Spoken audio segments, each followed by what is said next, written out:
Hey everyone, welcome back to FPL Fran. Today's video is going to be my Game Week 5 preview, and I'll be answering 4 central questions really on each position in FPL, mostly looking at sort of the main questions that us as managers have. For example, in the keeper position, what to do if you actually own a Jordan Pickford or a keeper who potentially could be losing his spot in the team. In the defender position, what to do this week, what kind of run to sort of capitalize on, and maybe if looking at the short term, could we actually go for a Tottenham defender? In terms of the midfield position, it's all about Son and how he changes the midfield landscape. And in the forward position, we've got the questions of what to do as a Jackson, Watkins, or even João Pedro owner for the time being. So starting off with question number one, I do think it's worth actually talking about keepers because we have seen a couple game weeks of action now. And the simple reality too is that no keeper has really shined. I mean, actually, Leno, of course, dropped an absolute masterclass of a performance in Game Week 1, but he's also been relatively underwhelming since, and Fulham, of course, as defense in general. But when you actually look at, let's say, a Pickford pick, how poor he's been so far, in a way, he's been masked by the fact that all the other players that you can potentially go for since, let's say, Game Weeks 1 and 2, when Ederson got clean sheets, have mostly been pretty dire. And I think you do have to actually upgrade beyond, let's say, the 4.5 position to really get some good value out of your goalkeepers this year. But also, you could maybe just simply stick with someone like Flecken, who at 4.5, 4.6 is someone who is probably the best keeper that we have in terms of just being a standalone single keeper that doesn't have any particularly good rotations with other keepers, maybe beyond, let's say, Leno. But that's sort of the landscape right now with the keepers. I would say if I was a Pickford owner, what I would probably do is if I actually have 2 free transfers in my team, I would definitely spend a transfer on my keeper. Just because if you're owning Pickford Turner, there is a decent possibility that actually Turner could lose his spot to Blackodimos, who's of course their new transfer for this Nottingham Forest team coming from Benfica.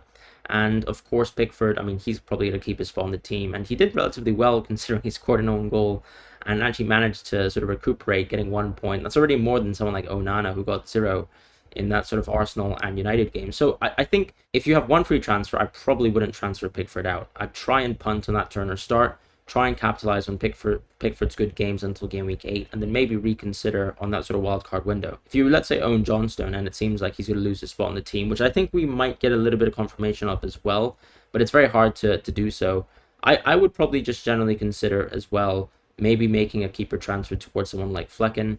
His spot in the team is absolutely secure, and if you're not very confident in Crystal Palace going forwards, then you can do that. But I do actually think that Crystal Palace have decent games in hand, and the next 2 game weeks are worth seeing out with Johnstone until, let's say, maybe he does lose his spot eventually towards Henderson. And then as far as, let's say, if you own an Ederson or if you own any other keeper who hasn't been mentioned so far, I think that honestly the general best keeper targets are going to be Ederson and Alisson. The way I say that is because Alisson, to me, is still probably one of the best shot stoppers in the league. So despite Liverpool being such a bad defense, he actually seemingly always puts on master classes that are very, very akin to someone like Leno. But because the quality of the Liverpool defense isn't as significantly bad as Fulham, he does get that slightly higher chance of clean sheet percentages. So I actually think that Alisson is a bit of a sleeper pick right now. The reason why I wouldn't really touch someone like Pope is because he is quite expensive. So when you look at these Newcastle defenders, ultimately you can actually get a Newcastle defender that's a lot cheaper than Pope that can probably do the same thing. And Pope doesn't actually make too many saves each match. And when you look at, for example, the expected goals conceded, he's someone who's almost like an Ederson light, where you're looking at this Newcastle team, they're resolute in terms of defense. Same with Ederson. Probably only really concede 1 goal or 2 goals per game. Of course, they conceded 3 versus Evan Ferguson in the last match, but this is sort of the look of this Newcastle team for the last 24 games. I know they haven't kept many clean sheets since their sort of blistering run halfway into last season, but in reality, based on underlying stats, they're still a very top defense. So when you look at a fixture run, like let's say Game Weeks 5 plus, then of course Newcastle does seem to tempt. However, if we downgrade to, let's say, the 5.0 position, I'm still not 100% certain on Vicario and Onana. The simple reason is Onana, of course, is now struggling with a lot of defenders. I wouldn't pick him at all. But in terms of Vicario, the issue, I think, is that he actually blocks you from, let's say, a Porro or potentially a Udogi, who is more nailed, in my opinion, at this time. So I do actually like the idea of actually going without Vicario, making sure that you actually have, let's say, a very simple 4.5 keeper instead, like a Flecken for the time being, if you must expend a keeper transfer. So in terms of the second question of what to do with your defenses, I would actually probably just target 2 sorts of players or 2 types of players for this week. In the short term, I actually think that Tottenham defenders have the best game in hand, where you've got Sheffield United at home, so on paper, a very good fixture, very good home game as well. And like when you compare it to Man City, I talked about how last week felt like the last window to sort of target a Man City defender. And because they don't have too much attacking value, when they actually do run across some pretty tough fixtures for their standards, then a Man City defender doesn't feel very, very good value. Instead, I would actually go for someone like Udogie, who unfortunately has bad game week 6 and 7. So it really depends on whether you, let's say, keep Estupinian in your team, or have kept him rather. Because if you've kept Estupinian in your team, he could sort of cover game week 6 very well. And by that time, you'd probably have expended another additional defender transfer for a Newcastle defender who already has great games from, let's say, game week 5 onwards. So that's sort of my opinion on the position. You can actually go with the Tottenham defender. I would still pick Udogie just because he's nailed. Pedro Porro's underlying stats are very, very good. They're actually better than Udogie's, but I do value a defender being absolutely nailed in the system. So far, we've seen Udogie start, either get subbed off at 85 minutes plus or due to, for example, like an unforeseen injury. But in reality, with him, let's say, completing the game last match, I do think I have a lot more confidence in him as an overall pick, because you're also looking at Udogie as an attacking player. And when we look at all these per 90 stats, you do want someone to actually play as many minutes as possible, particularly if they're an attacker. So that's sort of my opinion in terms of the short-term move. But then obviously, if you're looking at a long-term move, I'm still open completely to the idea of going for Trippier. However, I do think you can definitely wait for this transfer for it to sort of happen on game week 6 instead.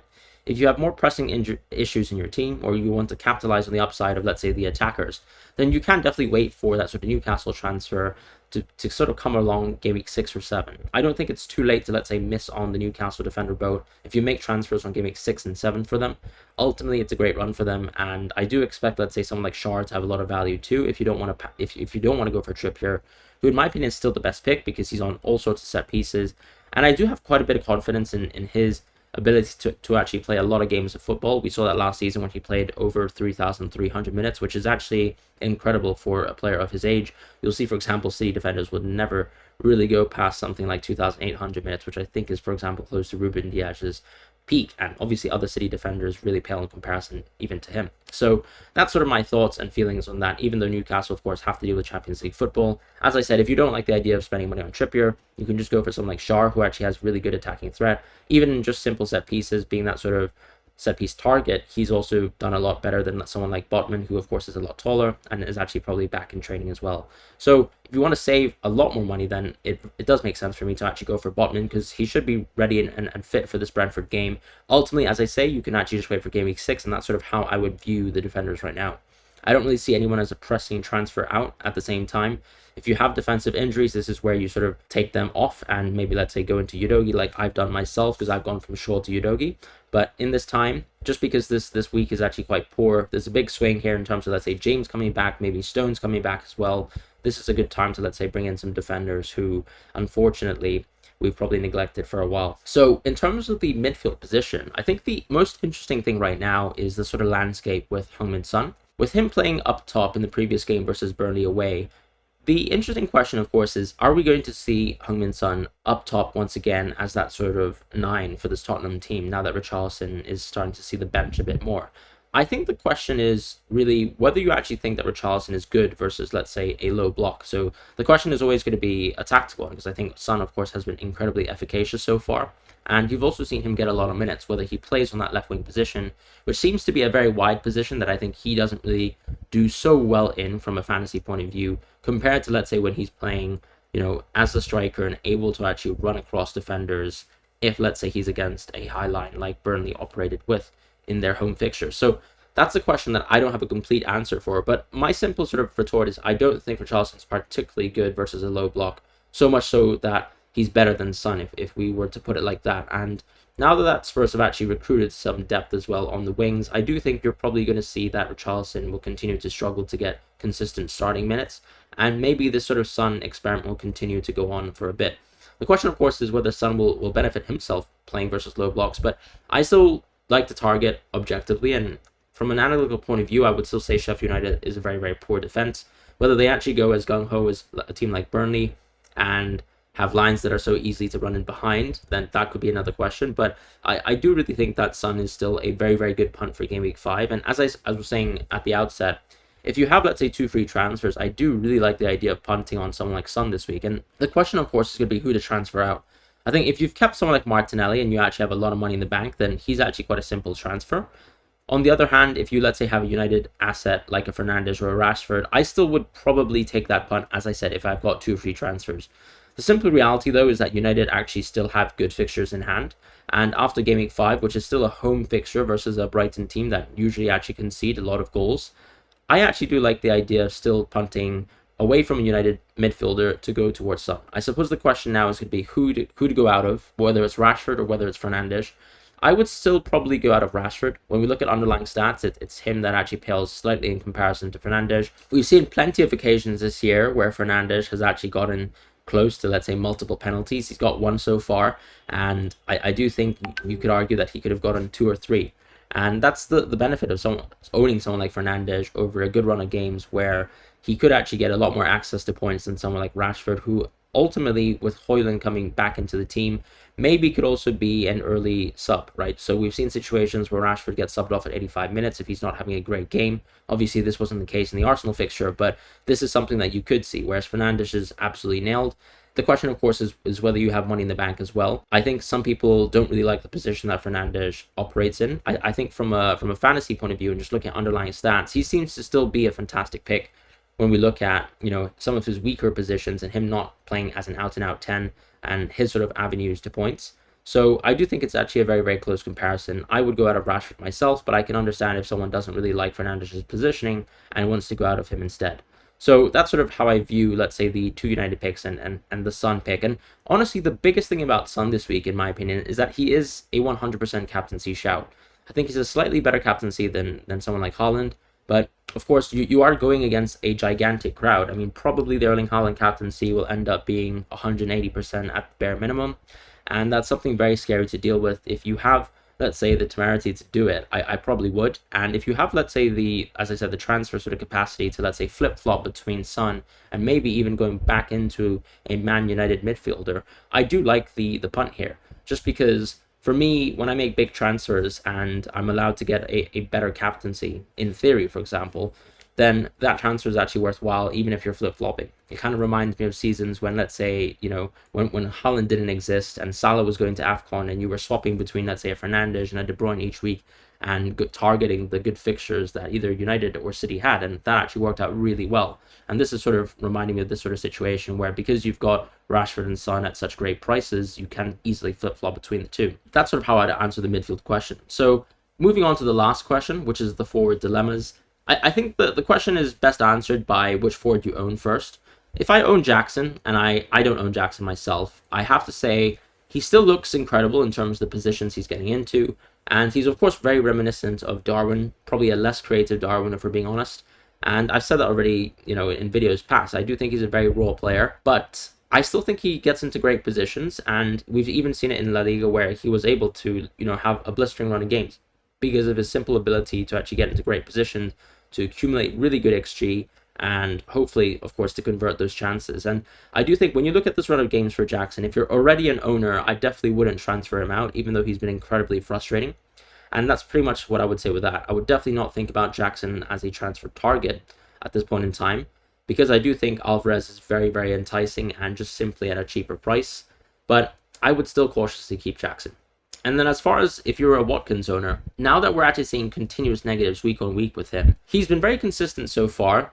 And initially, we probably thought that he was a 90-minute player. But with, let's say, Duran coming into the team and also just the early substitutions coming in for Emery, I am a little bit concerned if I was to be an Ollie Watkins owner. And I do think he is a transfer out. I do think it makes sense to go into Alvarez. It might not make sense, of course, in terms of the fixtures, right? Because of course, Alvarez has West Ham away. But for the sort of short term, until let's say game week 7/8 or even 9, which is arguably the Aston Villa swing, I would still say that Alvarez has a lot of short-term upside to capitalize on, and it does seem like he's getting a lot of minutes in the system. And I do really think there's a lot of credence to say that the City team needs a lot more goals scored. Losing Gundogan actually means that someone like Alvarez should stay on the pitch because he's one of the more clinical finishers on this team and actually is one of the few players who actually gets and accumulates a lot of XG. So when you think about, let's say, the landscape of the City team, yes, of course, players like Grealish and Foden can provide a lot of creativity, but in terms of players who actually get a lot of XG, it's probably someone like Alvarez alongside, of course, the main man, which is Erling Haaland. So I do really like Alvarez as a transfer this week away from Watkins. If it feels like it's a week late, it is because it is. But I think that Alvarez still has a lot of short-term upside to capitalize on, and ultimately City is an offense that we have a lot of faith in as well, particularly in the situation when Watkins is having diminishing minutes himself. As far as some of the other picks, I think, of course, you have two other transfer targets that are very popular. So you've got someone like Darwin, you've got someone like Jesus as well, and even someone like Alexander Isak. So what I would actually say about all three of these picks is I think they're all great and they actually have decent fixture runs. Darwin probably has the worst run, but he's probably also the most explosive asset that we have in FPL when it comes to, let's say, his pricing, right? So if, let's say, we knew Darwin was a 90-minute player, which honestly is very unrealistic, but if he was, he'd probably be the best price player in the game. But that's not the reality in FPL, and unfortunately, Darwin doesn't play 90 minutes a game, and he probably plays something like 60 minutes if he actually continues to be a starter. But we know that Klopp as well is very happy also with the performances of the players like Jota and Gakpo at times, and they could also play up top at times. So I do think this is why Darwin is still someone that I wouldn't transfer in. If, let's say, he got continuous starts, and by that sort of Liverpool swing by game week 8, we saw the opportunity to actually jump onto a permanently starting Darwin, I do think that's the time truly for going for Darwin in your team. I know a lot of Mavericks have already gone for Darwin, and he did very well in the Aston Villa game, but that's just my opinion. As far as Isak, I do think this is a great run for him, but I still have a concern in the back of my head that Wilson can always get a start here and there. And a lot of players who've been looking at, let's say, Isak, he's got 3 blanks so far, and of course did incredibly well in game week 1. But the simple reality too is that he is also a very early sub. So even though you have probably the confidence a little bit more over Darwin that he's going to start games, you're only seeing 65, 70 minutes of action maximum for this Isak pick. And unfortunately, the big change from last season is that he's no longer getting additional minutes on the wings. So, for example, because of Gordon, because of Barnes being additional wing depth this season, you're no longer seeing additional minutes for Isak. And I do think that worsens him as an FPL pick. So actually, the pick that I would probably go with, if I really wanted to punt on a bit of upside in the short term, is probably someone like Jesus. Yes, Arsenal's fixtures actually get quite a bit worse, but I've got a bit more confidence in Jesus getting starts going forwards. I know Nketiah has been incredible, but ultimately I still see that this Arsenal team is best off with someone like Jesus, and he would probably be the player where I'd be more consistent in him getting starts, because we've seen it time and time again where Jesus, for example, has gotten injured, has done well to sort of reclaim his spot, and that was exactly what happened last season when he sort of was on a blistering run coming back from a rather long-term injury, and he basically reclaimed his spot in the team within 2 to 3 weeks, and he was the player to target. With this Everton away fixture, I still think it's a great game. Ultimately, yes, it's Goodison Park, but you're still looking at this Arsenal team being a very, very good attack, and the Everton team has probably been a little bit worse than expected from a defensive point of view. So I do really like the idea here of going into Jesus as a bit of a short-term punt. Alternatively, as I said, I do think Alvarez is still the number 1 option in FPL, but it doesn't feel great going into, let's say, West Ham away game. However, I think that for the budget that he is, he's probably the player that I love, and as I said, Jesus would be my differential this week. In terms of if you were a João Pedro owner, I do think you have to sort of look towards, if you, let's say, have 3 attackers, you could definitely look at downgrading João Pedro to Archer, or you could also just simply look at keeping him, because now that it seems like he's actually getting consistent starts, and I think Roberto De Zerbi was still relatively happy with his performance as a starter in this match versus Newcastle, you're probably looking at keeping him up until at least game week 6 versus Bournemouth at home, and then maybe you can make a decision after that as a João Pedro owner, because in my opinion, game week 5 isn't lovely, but you can probably bench him in that fixture if you have the chance to do so, and then actually look at maybe keeping him as a starter for game week 6 and then transferring him out after that, because Brighton's fixtures are still generally very poor outside of that game week 6 fixture. So that's sort of how I feel about João Pedro, just because he's so cheaply priced as a player. Ultimately, in my opinion, the landscape of the forwards is very, very dire. I think it's Haaland and Alvarez who are the most interesting to me. And if you own Jackson already, I would definitely keep him. And if you own Watkins and João Pedro, you're free to sort of make moves, but at the same time, if they're not a priority, because the midfield, in my opinion, is still the best position FPL to make transfers in to sort of get some immediate upside, that's probably what I would do. And that's going to be the game week preview, a little bit of a long one, but I think there's a lot to talk about in terms of this international break. And now some players have, for example, 2 free transfers or 1 free transfer to sort of rectify some issues with their team, starting from the goalkeeper position, as I mentioned. Let me know what your thoughts are this week, and I hope you guys have a wonderful week ahead.